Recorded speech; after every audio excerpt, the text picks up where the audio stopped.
All right. I'm ready to just project my thoughts into meat space. Let's go. Come on.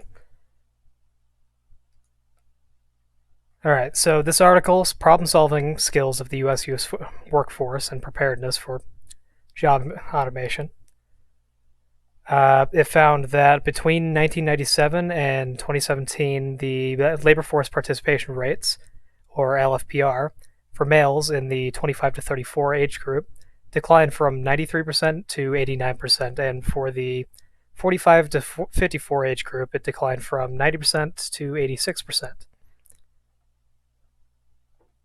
And they also state in the paper that there are multiple reasons for this decline, but the increased presence of job automation and in a variety of different industries is an important factor to reduce the LFPR. Advances in technology and automation are expected to suppress the number of jobs available, and low-skilled manual labor workers are more likely to be impacted than high-skilled workers.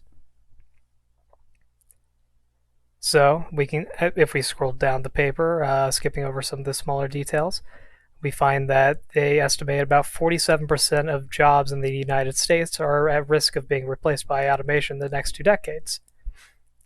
Found in, let's see, the Frey and Osborne 2017, and the White House. I believe that's their citation. Uh, let's see. Consequently, workers, if we're continuing down the article, uh, how this affects lower wage workers, like those manual labor workers that they were talking about earlier. Over 80% of jobs paying less than $20 per hour could be automated, whereas only 4% of jobs paying $40 or more could be automated. So it's mainly changing the fact that. Throughout the paper, they come to the conclusion that the only way to fix this problem is to prepare and give access to workers and give them access to lifelong learning opportunities and continuously upgraded skills that meet the needs of employers, both today and the future.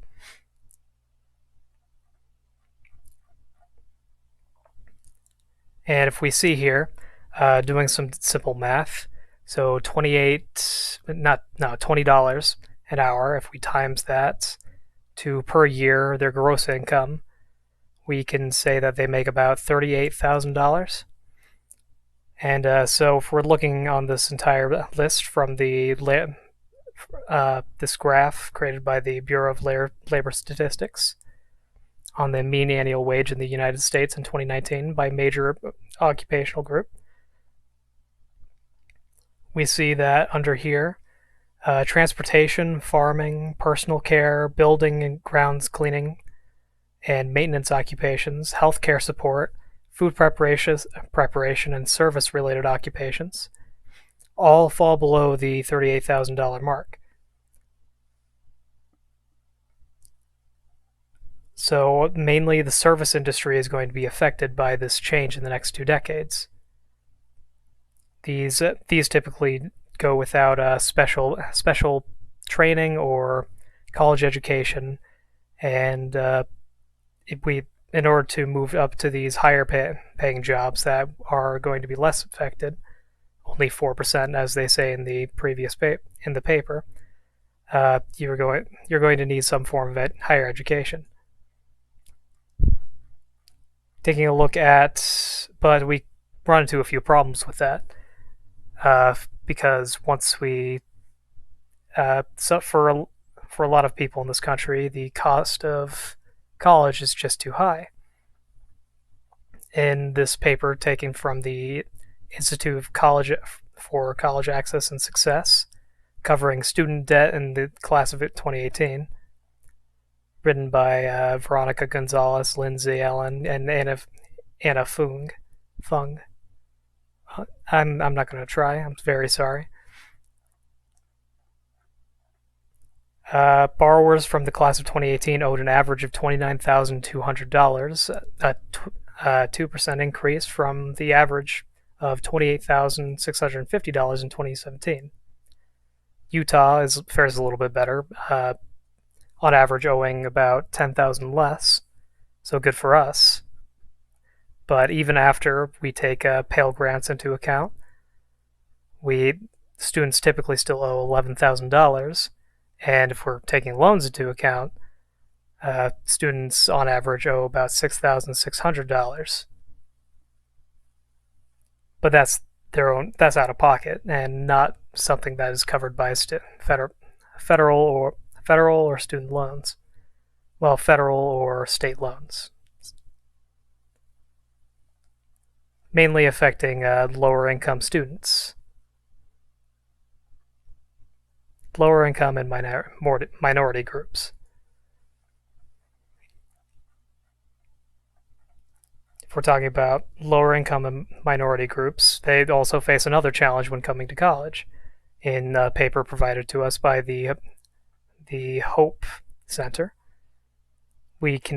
they report that about 45% of their respondents were food insecure within the prior 30 days.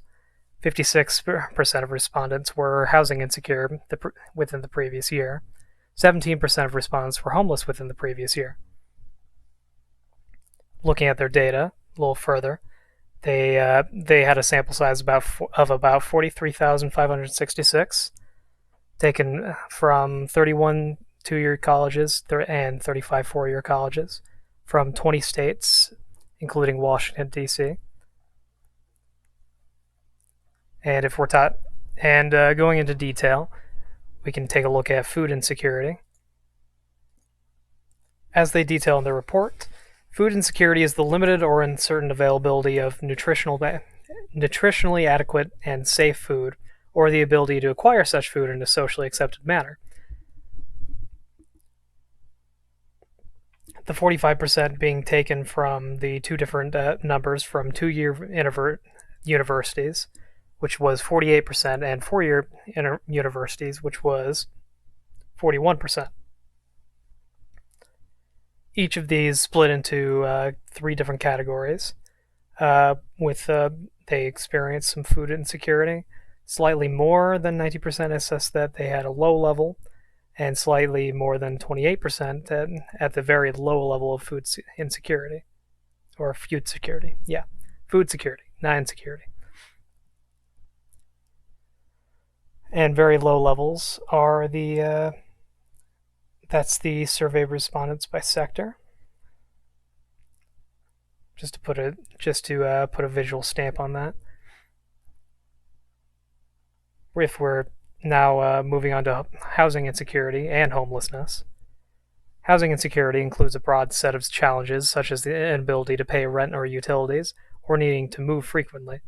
All of these challenges affect students, and results suggest that they are far more likely to suffer from some form of housing insecurity than to have all their needs met during college. 6% of survey respondents at two-year institutions and 48%, 60%, not 6%, 60% of survey respondents at two-year institutions and 48% at four-year institutions experienced housing insecurity. The more commonly reported challenge is experiencing a rent or mortgage increase that made it difficult to pay. 30% of students at two-year institutions and 25% at four-year institutions. 8% of surveyed respondents at two-year institutions, and 6% at four-year institutions left their household because they felt unsafe. So a surprising 60% of survey respondents felt some kind of housing insecurity, which those would be had a rent or mortgage increase that made it difficult to pay, did not pay the full amount of utilities, did not pay the full amount of rent or mortgage, moved in with people due to financial problems, which would be 23% here, lived with others beyond the expected capacity of the housing, had an account default or go into collections, left household because they felt unsafe, moved 3 or more times, received a summons to appear in housing court, which is surprising 3% of both 2-year and 4-year students' experience from this relatively large sample size.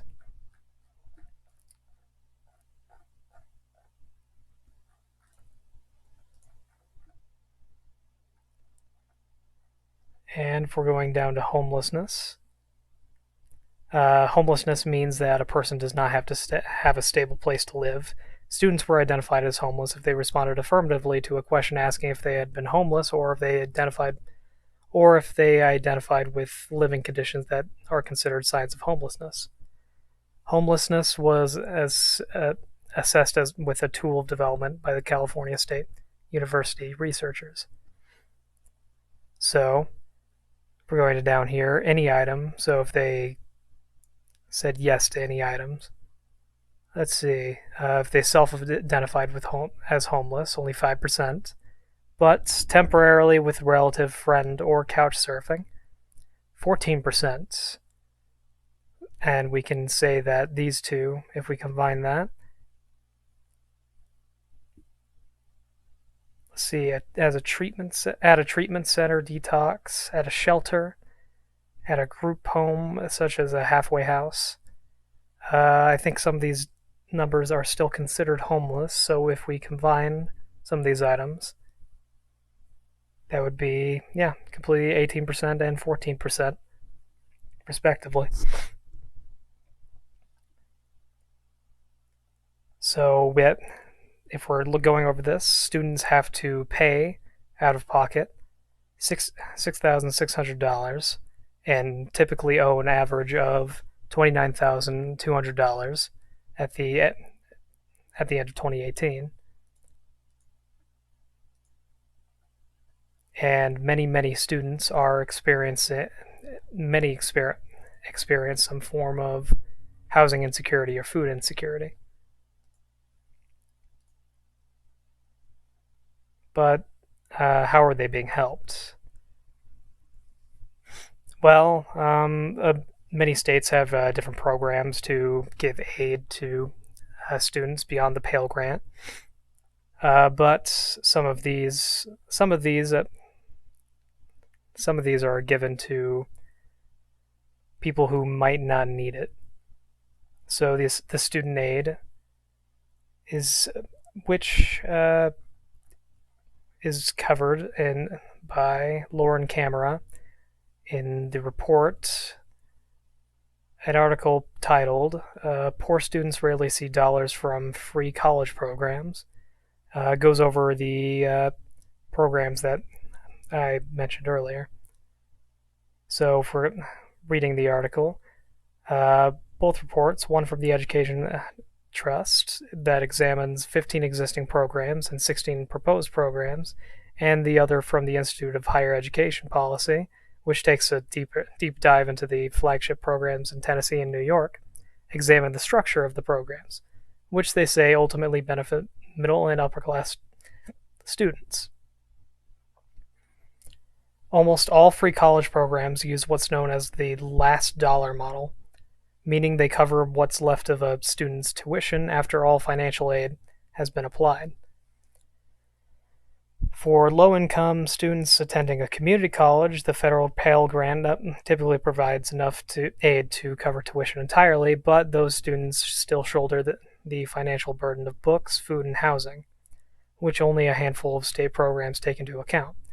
Instead, most of the funding for free college programs covers the tuition of students from middle and upper class income families who are not poor enough to qualify for Pell Grant or other types of aid.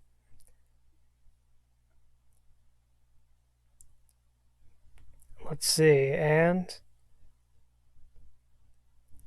so these programs that are apparently to help low-income students with for paying for college, typically don't benefit low-income students and mainly go to middle class or upper class students who already make enough money or are given enough money by their family to cover college.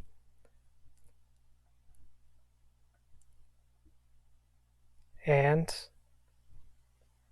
it also doesn't take into account books, food, housing, only which most state programs take into account, or government program, which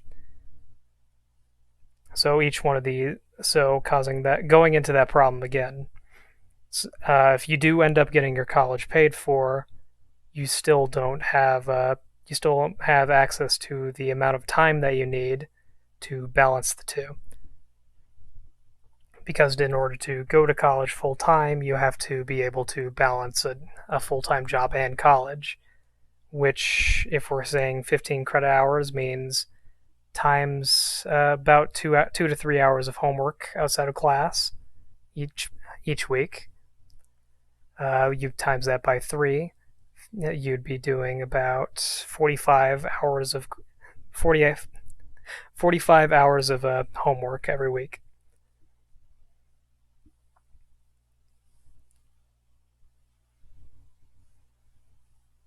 Yeah. If you do 3 hours of homework for every credit hour, which is typically how people structure their structure homework for college, telling you that you need to spend about 2 to 3 hours outside of class on homework, either every day or every week. It depends. So that would be meaning that if you have to work a full time job and also go to college, you're both going into debt. You're working a full time job in order to pay for your housing, working about possibly over 85 hours per week on both schoolwork and work, stretching students thin.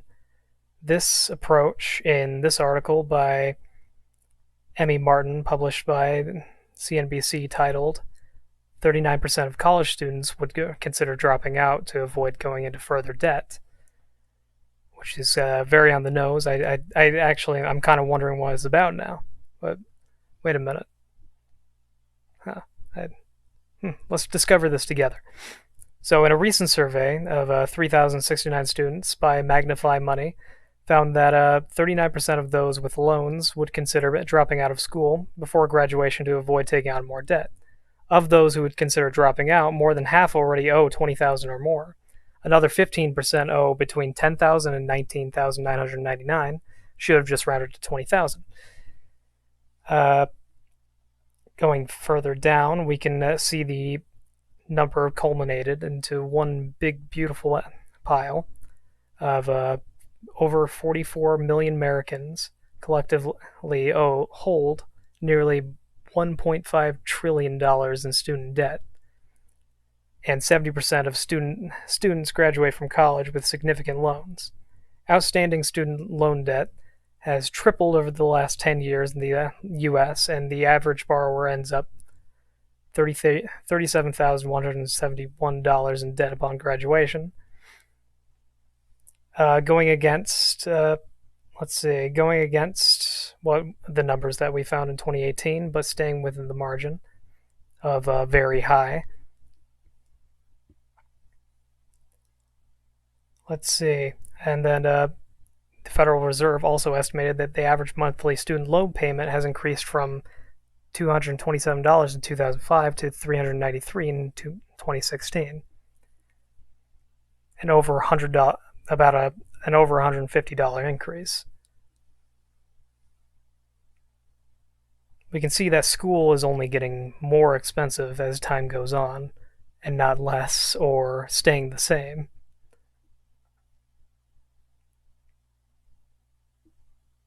Let's see. 65% of all jobs in the American economy will require an education beyond high school. 33% of Americans had completed a bachelor's degree compared to just 28% in 2007. So the debt is growing. More people are completing a bachelor's degree, but it's getting more expensive.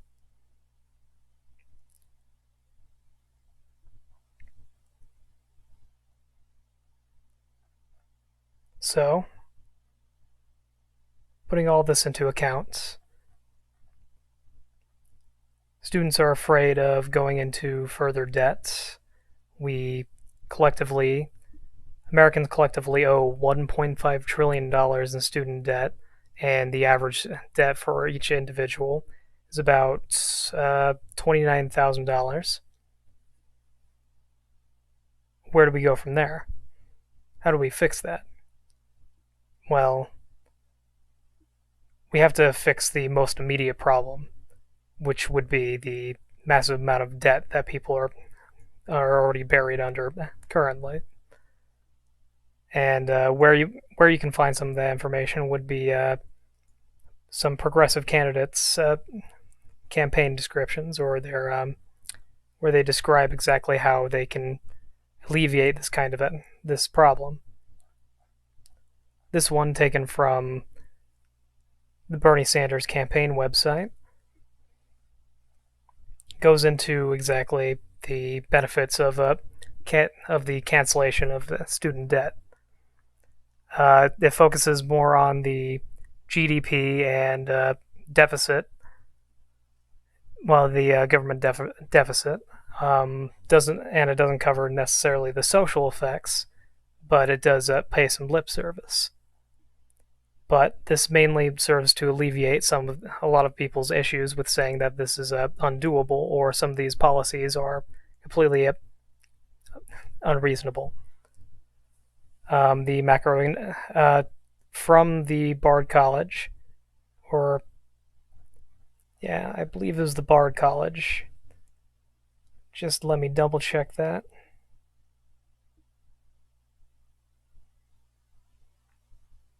Bard. Was it the Bard? Yep, Levy Economics Institute of Bard College.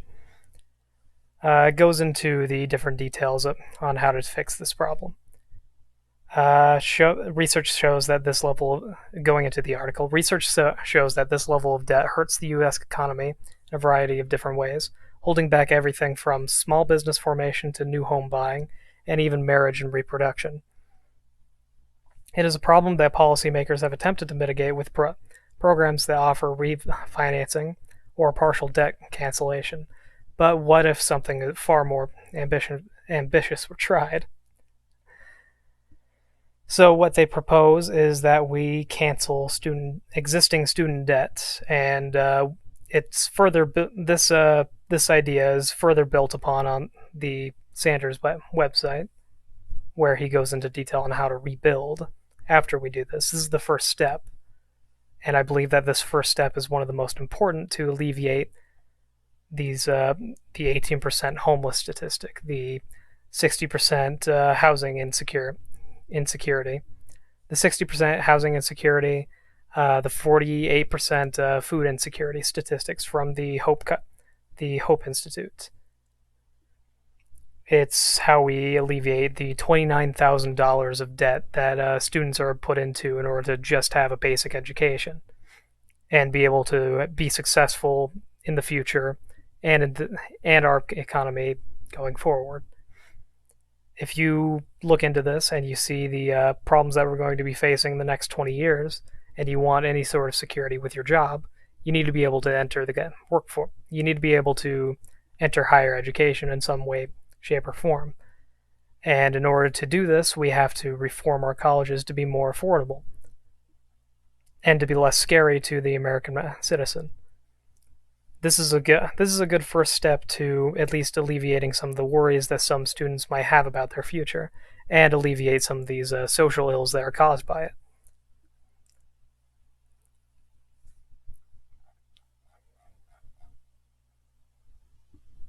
It would allow the system to be reworked and quickly alleviate the suffering. And although Sanders lost in the primaries, it's still important to push these policies through donation to progressive candidates, protesting, or just simply having a conversation with somebody unfamiliar with the issue. Sanders, during his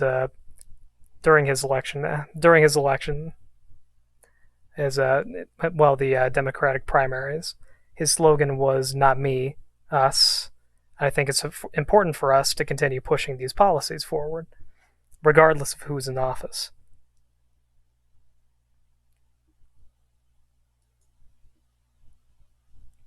Thank you for coming to my TED Talk.